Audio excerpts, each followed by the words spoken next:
Estamos en línea con Carlos Ayalde, CEO de Gatekeeper, esta startup en el tema de inteligencia artificial. Y no solamente el tema de inteligencia artificial, sino del uso que podemos hacer de esa inteligencia artificial en el tema también de la seguridad, ¿no?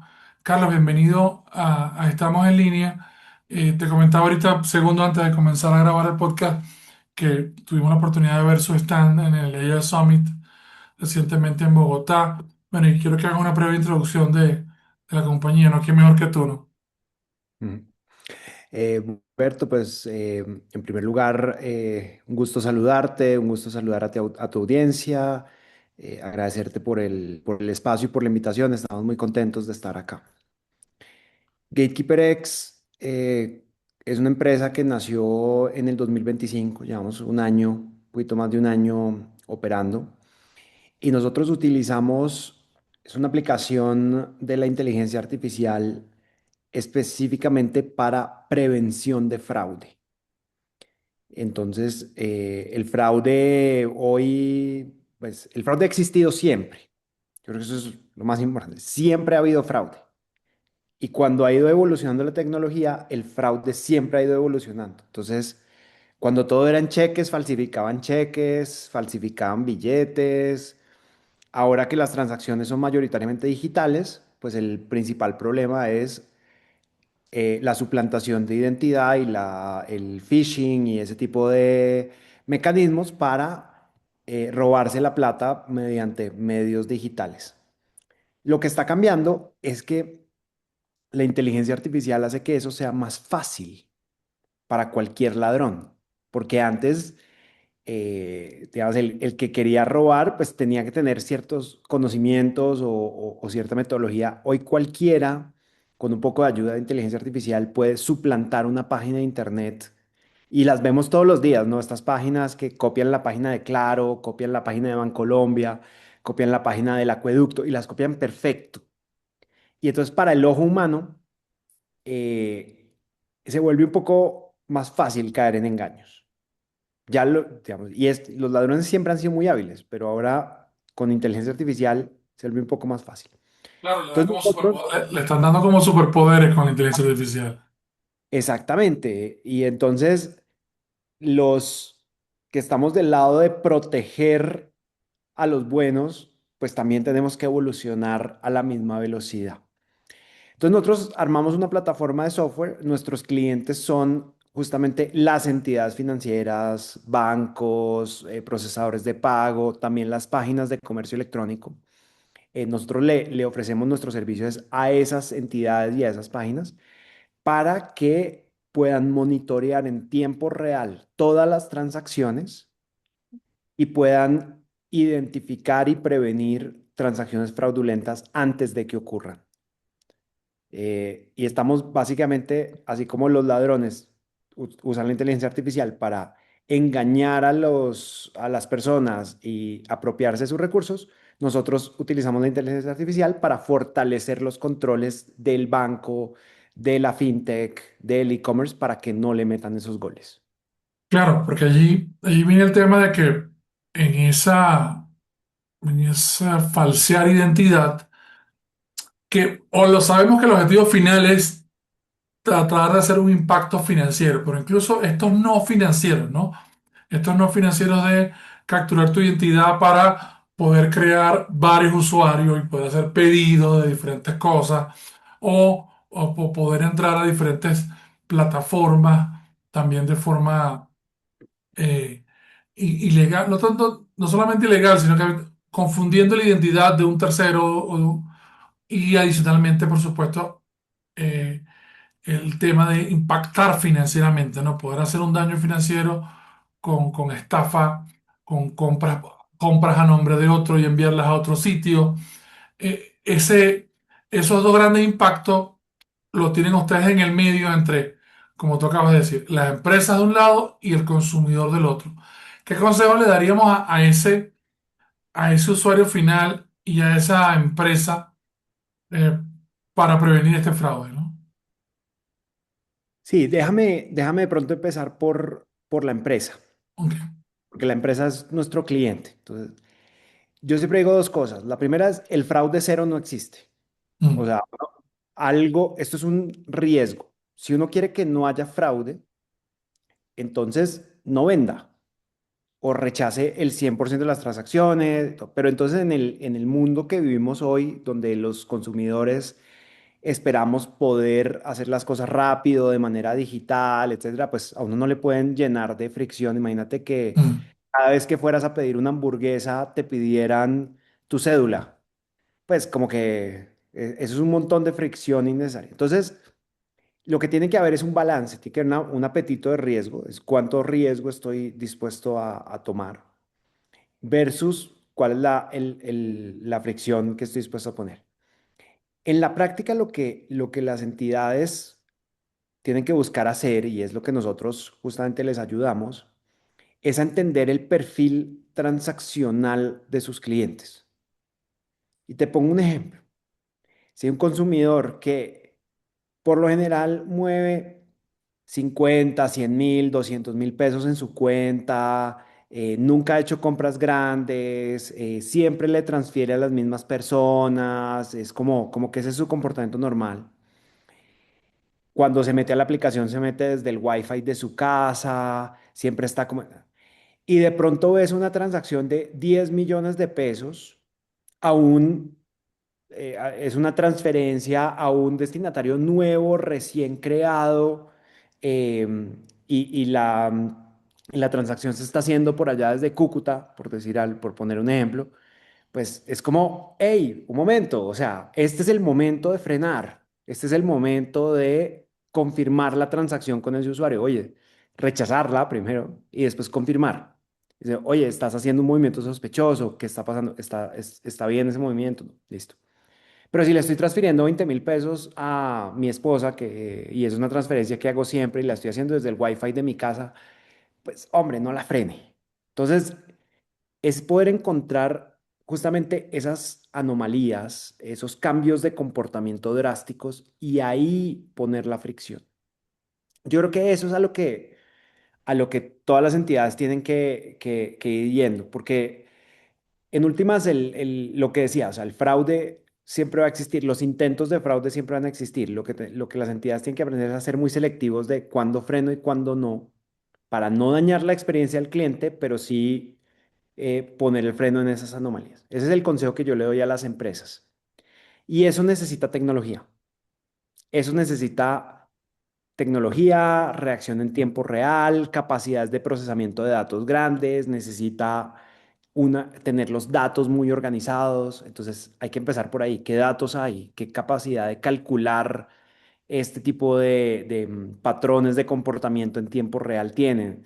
Y cómo ir evolucionando, no digamos, de reaccionar ante el fraude a prevenir el fraude. Yo creo que ese es el consejo a las entidades. Ahora, a las personas, el consejo es muy similar, pero si usted tiene unos patrones de comportamiento, entonces la mayoría de las aplicaciones bancarias y de los productos bancarios ya hoy permiten que usted pueda ajustar sus límites y ajustar sus cupos a esos comportamientos.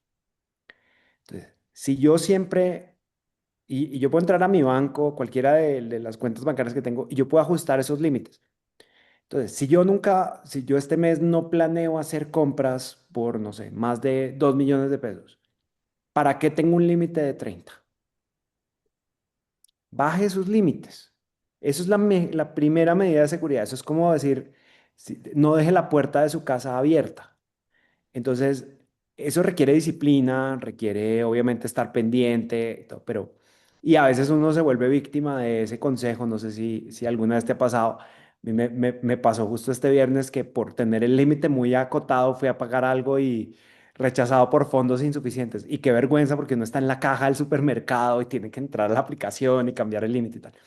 Pero es mejor equivocarse por el lado de la prudencia que tener unos límites muy altos y entonces le roban a uno la tarjeta, o le clonan a uno la tarjeta, o lo engañan a uno y uno termina dando el acceso a su cuenta y le pueden sacar toda la plata que permite el límite. Entonces mejor tenga límites. Claro, eso te da un ecosistema donde comercio, equipo de seguridad que son ustedes y consumidor, trabajemos juntos para que tengamos un mejor comercio electrónico, porque nos va a tocar eh, bailar en esos límites y poder caracterizar mucho más mi consumo, pero lo hacemos por ese gran fin y es que podamos tener todo seguridad. Y como tú decías muy bien, no es que no va a haber eh, 100% seguridad de que no vamos a tener fraude, pero mientras esa tasa sea lo más pequeña posible, pues también alimentamos todo eso, porque tenemos comercio electrónico seguro y también las empresas están buscando a empresas como ustedes de Gatekeeper para que puedan entonces hacer el trabajo subyacente de, bueno, vamos a también a cuidar al cliente y eso hay una información que se retroalimenta entre todos esos elementos que nos permiten crecer, que es lo más importante, ¿no? Sí. Hoy ¿cómo ves el tema fraude en Colombia, ¿no? Mira, ahí te voy a dar una estadística que a mí me parece una locura, pero esto lo publicó Data Crédito Experian el año pasado. Más o menos un tercio, entre el 30 o el 33% de los colombianos, más o menos un tercio de los colombianos han sido víctimas directas de fraude digital. Wow, Pero lo más loco es esto, el 65% de los colombianos o han sido víctimas o conocen a alguien que ha sido víctima. O sea que si uno extrapola esto, esto es algo que es completamente masivo. Esto afecta a todo Colombia. O sea, todos hemos o somos víctimas de fraude o conocemos a alguien que fue víctima de fraude. Yo que me muevo bastante en este tema de fraude, digamos, por la empresa, eh, cada rato me llaman amigos o gente conocida y me dice, oye, necesito que me ayudes. Es que mira que... Y le echan el cuento de lo que le pasó. Y uno, bueno, y claro, no es mucho lo que uno puede hacer porque ya se tienen que entender es directamente con su banco o directamente con el comercio electrónico donde les pasó. Pero lo ve uno todo el tiempo. Y el miedo es exactamente el que hablábamos. El miedo es que esto no va a frenar. Esto, por el contrario, cada vez va a ser más.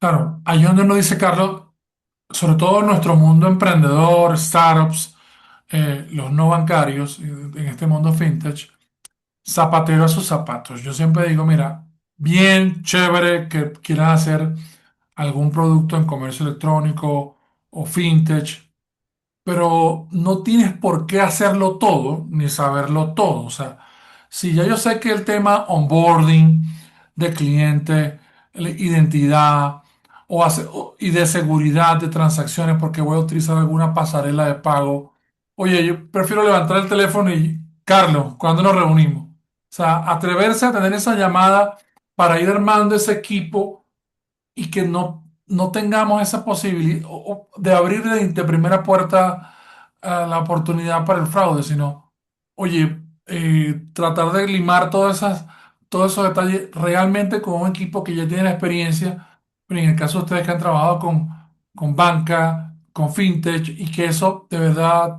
te acerca a darle, oye, ni siquiera un plus más, unos pisos más de atención y de tranquilidad, sobre todo en este caso que estamos hablando de las startups, que o están haciendo cosas ahorita o están pensando hacerlas, oye, incorporen a Carlos y a todo el equipo de Gatekeeper en ese desarrollo antes de, y no, aquí vale ese famoso comentario que decía, publicitario que decía, vale prevenir que lamentar, ¿no?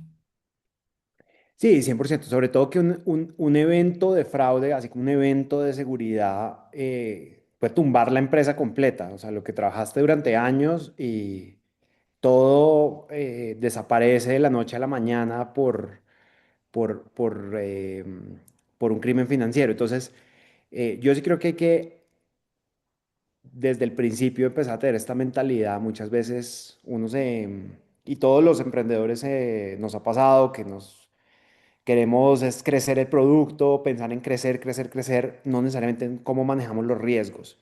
Yo creo que esa mentalidad de aprender a manejar los riesgos desde el principio es importante, que no significa tener los máximos controles y las máximas barreras y la máxima fricción, porque, perdón, Porque eso nunca se trata de matemos el crecimiento de la empresa, se trata de manejemos el riesgo. Y es un poquito a lo que yo iba antes, de cuando hay, cuando todo va bien, dejemos pasar las transacciones. Algo medio raro, medio extraño, hey, este es el momento de frenar y revisar. Claro, aquí ese proceso eh, es importante, sobre todo para las empresas que están buscando eh, acelerar, ¿no? Que a veces en ese primer proceso de aceleración, como que la ansiedad inicial, no importa, aceptemos, aceptemos y después pueden recibir algún golpe que los afecte operativamente, como tú decías, o que los afecte en su ciclo de vida realmente y los saque de la jugada, ¿no? Los saque del mercado, que de verdad que es lo que nadie espera o nadie quiere para una, para una empresa Nobel, ¿no?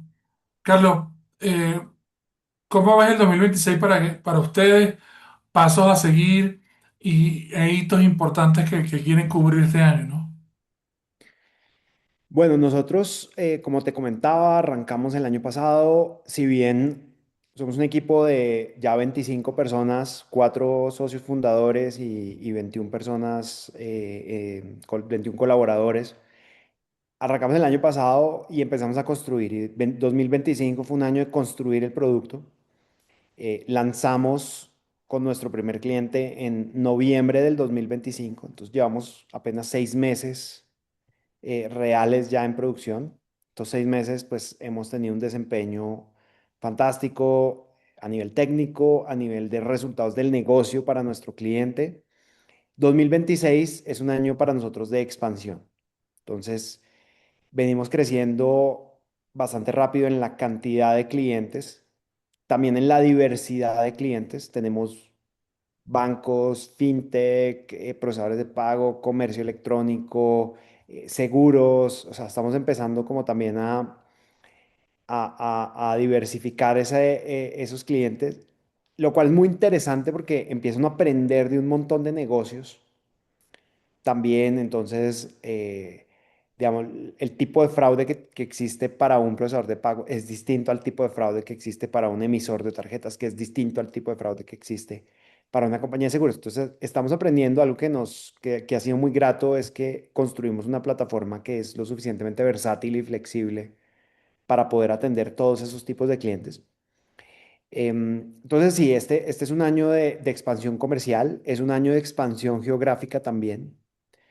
Si bien nosotros nacimos desde el día uno con un equipo distribuido geográficamente, que desde el primer día que nació la empresa teníamos gente desde México hasta Argentina, eh, y también pasando por Brasil, pero este año estamos haciendo un esfuerzo también consciente y muy determinado de crecer nuestro negocio en Brasil. Entonces, vamos a estar teniendo una presencia más fuerte en Brasil, en Colombia tenemos una presencia fuerte, en Argentina, en México, y seguir como con esta idea de crecer y de poder agregar tal vez más clientes en toda la región. Esto porque es tan importante y a nosotros nos preguntan mucho, oye, ¿y el foco? ¿Y por qué no se enfocan en un país? ¿Por qué no se enfocan en una vertical, etcétera? Yo siento que en el mundo de prevención de fraude, gran parte de lo que nosotros hemos logrado construir es una plataforma flexible que puede atender distintos tipos de clientes. Y como es inteligencia artificial, como está principalmente montada sobre inteligencia artificial, pues entre más le enseñemos, más eficiente va a ser. Entonces, estamos buscando a propósito esa diversidad, a propósito ese crecimiento geográfico, también para seguir aprendiendo, tanto nosotros como equipo, como nuestros modelos que están entrenados y nuestro motor, y que vaya aprendiendo de esta diversidad. Latinoamérica es, yo creo que tristemente, una de las regiones del mundo con más fraude electrónico. Siempre hemos pensado que el que resuelva el fraude en Latinoamérica lo puede resolver en cualquier parte del mundo. Entonces, esa es como no sé, la misión de los próximos 2, 3 años, diría yo. Claro, no, y sobre todo que cuando tú identificas que en esta región hay muchos clientes que sufren de ese dolor, pues se abre esa oportunidad de poder realmente, como tú dices, aprender de la riqueza de esos diferentes verticales y darle una solución, que es que finalmente lo que es realmente por lo que la compañía está allí para poder dar ese apoyo. Te quería pedir algún comentario sobre que ahora que hablas de esa expansión eh, internacional en toda la región, un poco sobre la más reciente noticia que nos compartieron sobre Global Paytech Ventures, ¿no? Como nuevo fondo de inversión que está apoyando el desarrollo. Y esto habla, por supuesto, de que ellos también están identificando esto que estamos conversando, ¿no? Una posibilidad de crecimiento y una gran región donde se pueden hacer buenas cosas, ¿no?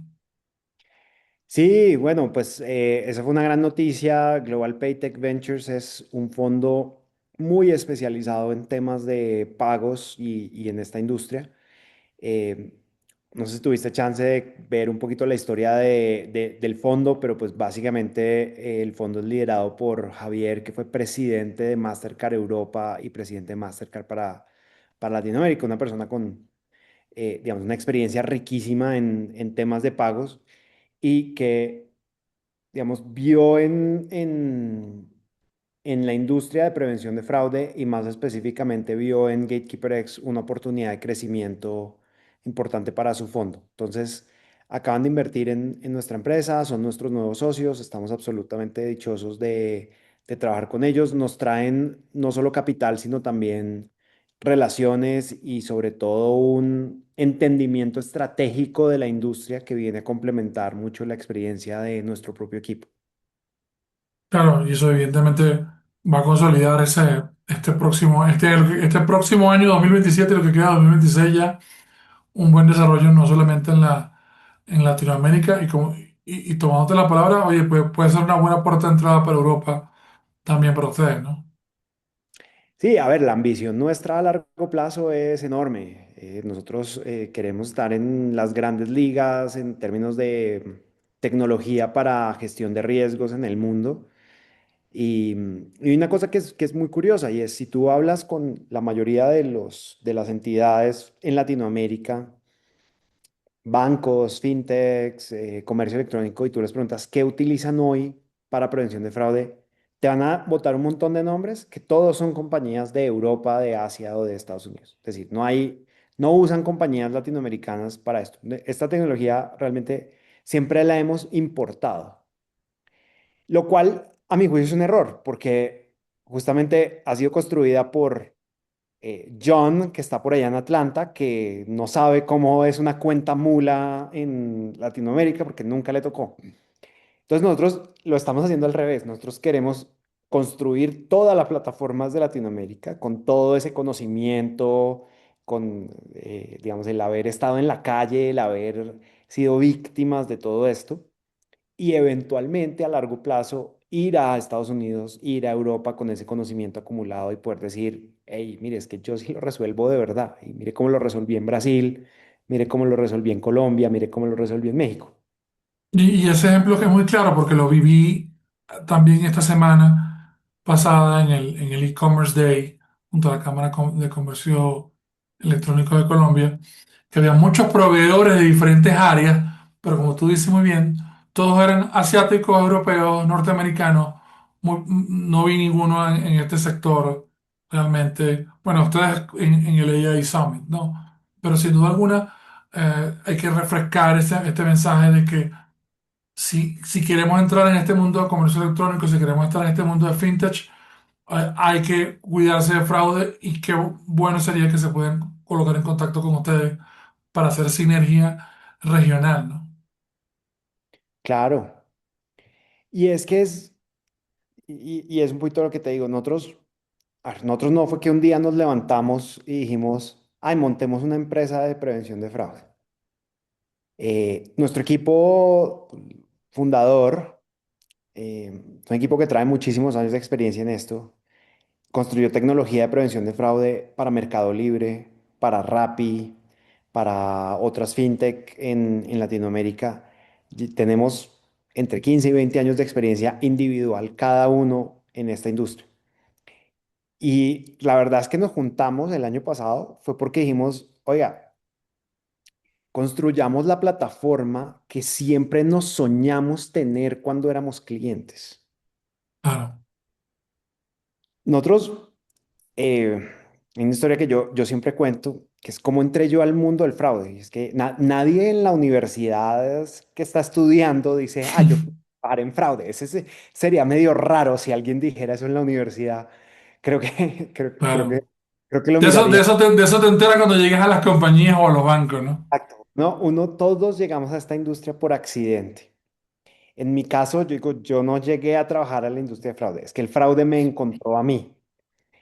Yo entré a una plataforma de domicilio, es una de las grandes de Latinoamérica, al área financiera. A mí me contrataron inicialmente para trabajar en el área financiera. Y resulta que como a las 2 semanas de haber entrado o a la semana de haber entrado, le llega a mi jefe una foto de un WhatsApp, bueno, Mercho, le llega una foto por WhatsApp a mi jefe. Y la foto era una mesa así llena de botellas de licor, llena de cajas de cigarrillos, billetes en efectivo, bueno, todo, todo. Y un mensaje que le decía, gracias, todo esto se lo hemos robado a ustedes. ¡Wow! ¡Qué Así, foto! tipo Ocean's Eleven, Ajá, pero ajá. Así, con toda la pomposidad del caso. exacto, no, además cínico el tipo. Y entonces mi jefe me manda el screenshot me manda el pantallazo de esto y me dice, resuelve. Y así fue que yo llegué al mundo de fraude. Ok, claro, te cayó encima del escritorio. Al tema. Entonces yo dije, bueno, voy a resolver. Entonces, ¿a uno qué se le ocurre? Pues, digamos, en esa época, afortunadamente, digamos, los temas de cumplimiento eran de pronto un poco menos estrictos de lo que son hoy en ese tipo de compañías. Entonces yo simplemente le escribí al ladrón. Ok. Ah, hola, recibimos tu foto. ¿Qué hay que hacer? Y ese que hay que hacer terminó en que lo contratamos como consultor. Nunca nos Upa, conocimos, pero eh, dijimos, pues si queremos aprender cómo es que nos roban, pues qué mejor que contratemos al que nos está robando para que nos enseñe. Y de ahí nació el tema. Y yo creo que eso es, digamos, también gran parte de lo que muchas compañías tenemos que hacer, y eso es parte de ese espíritu, yo creo, de emprendedor, startupero, como uno dice, de tengo un problema, pues aprendamos del problema, obsesionémonos con el problema. En este caso, el ladrón consultor, por decirle así, nunca nos enseñó así como que les voy a enseñar cómo lo robo. Lo que hacía era que nos decía cuándo nos iban a robar. Y entonces, usualmente, fraude es en las noches, a horarios, especialmente comercio electrónico, suele ser a horarios medio raros. Entonces, viernes, 11:30 de la noche, todo el equipo, pizzas en la oficina, viendo pantallas con data en tiempo real, sabiendo que nos estaban atacando y tratando de robar y tratando de identificar cómo era. ¿cuál era el más sospechoso? Y eso era inteligencia humana. Estoy hablando del Claro, 2018. No había inteligencia artificial, inteligencia humana. Ver datos y tratar de entender. Hoy la belleza de eso es que toda esa data yo se la entrego, pues se la subo, digamos, a Claude o a cualquier plataforma y la analiza muchísimo más rápido y con muchísima más precisión. claro. Nosotros hacíamos en el 2018 viendo pantallas, comiendo pizza viernes a las 12 de la noche. Pero esa es la idea. La idea es aprender de los patrones de comportamiento, aprender de la data y construir buenas estrategias en tiempo real. Porque es que el fraude no sirve de nada detectarlo 3 minutos después. O Mm, sea, si me sacan la plata de mi cuenta y ya se aprobó la transacción y luego del banco me llaman a decirme, no, es que queremos confirmar la transacción. Y yo digo, no, eso era fraude. Pues ya la plata se la robaron. así es. Tengo que detectarlo es antes de que salga la plata. Entonces, ahí es donde está el tema. Así es como llegamos nosotros al mundo de prevención de fraude. Con mis socios, pues nos conocemos desde esa época, llevamos 8 años trabajando juntos. eh, Antes como operadores y ahora como cofundadores de esta herramienta. Hemos aprendido muchísimo de temas de prevención de fraude y ese es el conocimiento que queremos llevar a través de plataforma tecnológica a otras entidades. Excelente. Carlos Ayalde, CEO y founder de Gatekeeper, te quiero agradecer, por supuesto, Carlos, el espacio, las anécdotas y la información que son tan importantes para que otros fundadores y otras empresas estén atentos a todas estas alarmas, pero lo más importante, como siempre digo, es que para que nos cuidemos a todas estas fricciones, oye, atrevámonos, ¿no? Levantemos el teléfono, escribimos al WhatsApp, hagamos ese correo electrónico, aquí le vamos a dejar el enlace de Gatekeeper X y pues que puedan conectar ese mundo B2B y que por supuesto tengamos la mayor prevención posible para que tengamos un comercio electrónico cada vez más sano y menos lleno de fraude. Carlos, muchísimas gracias por estar con nosotros, ¿no? Alberto, a ti muchas gracias, de verdad, muchas gracias por la invitación, por invitarnos a participar y bueno, un gusto estar acá en tu podcast. Excelente. Carlos Ayala de Gatekeeper X. Amigos, hasta una próxima oportunidad. Estamos en línea.